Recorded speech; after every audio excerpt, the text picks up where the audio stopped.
За сайн бацхан уу. Одоо цаг бүртгэлийн машинаас хэрхэн одоо цагаа татах вэ? Хоцролтын цагийг яаж харах вэ? Тэрийг орчих. Хамгийн эхлээд мэдээж програмаас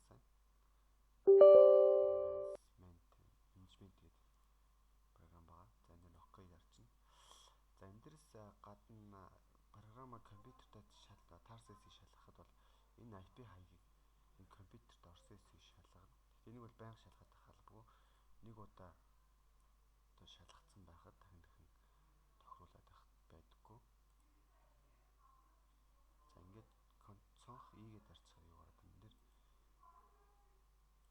network дээр дараад mouse хоёроо дараад за энэ интернет гэдэг ингээд protect гэж ороод за энэ дөрөв дээр нь ордог. За энэ чинь ингээд код нь шивгдсэн байдаг. Энийг жишээ нь та бүхэн өөрийнхөө төхөөрөмжөнд ирээд тулгаад хасдаг байгаа. Нэг нь болохоор 100 202 нөгөө одоо төхөөрөмжийн хол жишээ нь 201 байх хэрэгтэй. Энэ чинь хоёулаа тусдаа төхөөрөмж учраас тусдаа ID тавих хэрэгтэй. Давхцчих юм бол орж ирэхгүй байгаа. За энийг бол ингээд хуулаад тавьчих хэрэгтэй. За ингээд дахин одоо энийг бол хийх шаардлагагүй. Энэ бол нэг удаагийн туршлагаа байгаа. За одоо ингээд төхөөрөмж компьютертэй холбоод лангаараа холбогдсон мөн төхөөрөмжөө хасаацсан байх хэрэгтэй. За ингээд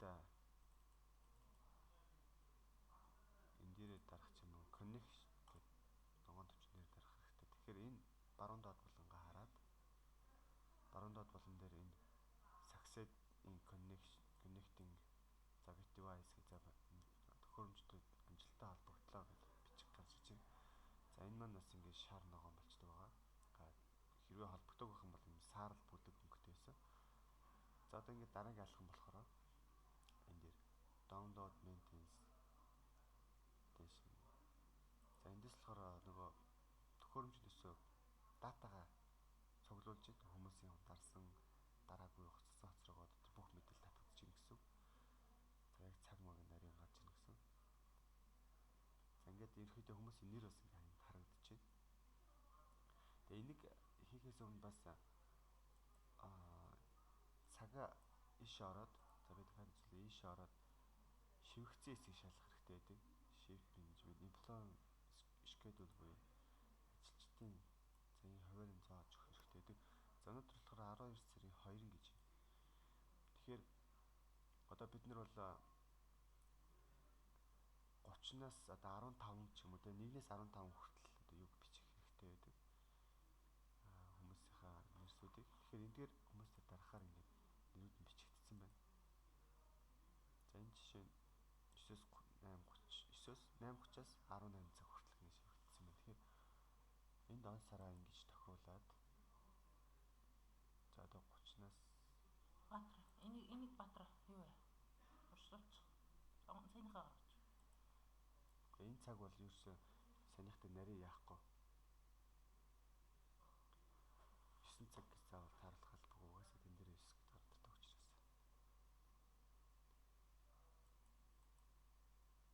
За ийшээ ороод цагаа одоо он сараа тохируулаад 12 сарын одоо 1-ээс 12 сарын 1-ээс 12 сарын 15 гэж тохируулчих хэрэгтэй байдаг. За эндээс 12 сарын 1-ээс 12 сарын 15 хүртэл ингээд цагуудаа оруулж өгөх хэрэгтэй байдаг. За яаж оруулах вэ гэхээр ингэж эхлээд цагаа тохируулчаад дараа нь хүмүүсээ сонгоод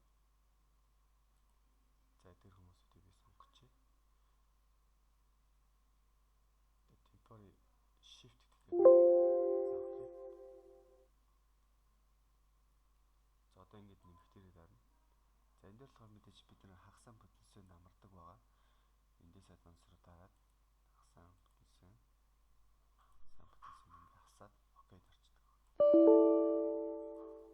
За энэ daily time-ийг нэгээд авахгүй болохгүй нэ. За ингэж автоматар орчдөг байгаа. За энэ нь болохоор 12 сарын 1-ээс 12 сарын 15 хүртэл ингэ энэ мичтмаа гэдэг хүн дээр автоматар бичигдсэн гэсэн. Энэ мэтчлээ уг нь хамтдан бүгдийг оруулчих болно. Энд дээр ингэж идэвхжүүлээд. За тэгээ save хийх хэрэгтэй байгаа. сейвлж дараагийн үлдлээ. За энэ Батбүк гэдэг үнэр бол ороогүй. Бурмаа гэдэг одоо эдгээр хүмүүсийн хамт хийхэд бол ингээд shift дараад оруулах хэрэгтэй. За би ингээд эдгээр хүмүүсүүдийг контролоо дараад энэ доор бас байна. За энэ дээгүүр дутуу орхисон хүмүүсүүдийг контролоо дараад. За энэ мичтметр орсон учраас бусдууд нь нийчлээ. За одоо ингээд окей. За дахиад нэмэх дараад дийлэгээ дараад бүтэнсэн өдөр хагас өдөр асаад. За ингээд окей дарсан. За ингээд 12 сарын 1-ээс 12 сарын 15 хүртэл орсон гэсэн үг. За ингээд save дараад за ингээд excel хэрэгтэй. За энэнийхээ дараа maintenance-ыг татаад attendance буюу download attendance буюу нөгөө эрсцээ татаад за ингээд уншиж дуусна даа. Заримдаа энэ маань алдаа заадаг. Олон дахин уншаал, дахин уншаал татагдчихж байгаа нэг асуудалтай. Тэгэх юм бол төхөөрөмжөө салгаад эсвэл унтрааж цаагаад рестарт хийгээд үзэх хэрэгтэй. За хэвлээ дахиад татчихъя. Энд 12 сарын 1-ээс 12 сарын 15 хүртэл мэдээлэл маань дутуу байгаа. За ингээд 2 л юу. Өнөөдөр болохоор 2 учраас 1 мөн 2 хүн. За өнөөдрийн л мэдээлэл байгаа гэсэн. За ингээд device руу ороод device биш шүү. Report руу ороод таарна. За ингээд хүмүүсээ төвчүүлнэ. За ингээд хүмүүсээ төвчүүлчихнэ. За энэ бол цифрууд бол угаасаа одоохондоо хүн байхгүй гэсэн үг. Энэ хүмүүсийн нэртэй мэдээллүүдийг ингэж татж оруулаад за 12 сарын 1-ээс 12 сарын 5 калькулят буюу бодоод за энэ хүмүүсийн цагууд 9 одоо 8:26 гэдэг чинь ингээд ороод ирж байна. Тэгэхээр дахиад report дээр дараад stop on duty гэд зэс байгаа. Энэ зэсэнд дан. За ингээ хүмүүсийн эрс бол ингээд ороод байна. За өнөөдөр бол ингээд Батмөх 8:26 Бурмаа 9:10 гэдэг чинь ингээ ороод ирдэг байна.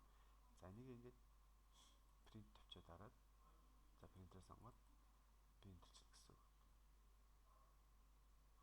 За ингээд